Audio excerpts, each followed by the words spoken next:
Mula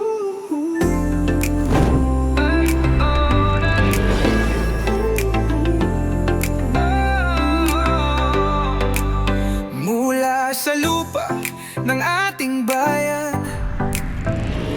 nilikha mo ang mga pangarap natin. Sa bawat plano, buhay ang hatid. Arkitektong Pilipino, puno ng yaman ng isip.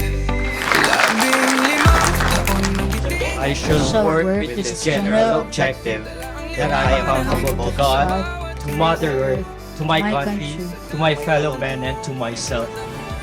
I shall uphold the ideals and follow the norms and ethical conduct of this noble profession. I shall pursue moral and professional excellence to the utmost level of integrity, to industrious dedication and meaningful application to my work that merits a reputation of quality of services worthy of fair remuneration.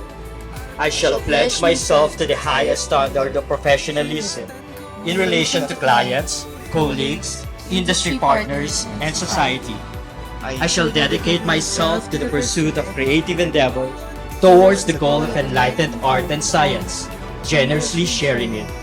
I shall respect the rights and work of my colleagues in the profession and confine my comments to constructive intents.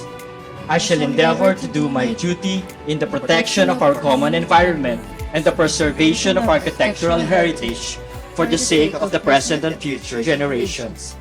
So help me God. Sa bawat guhit, sa bawat laban, bubuhayin natin ang diwa ng bawat isa.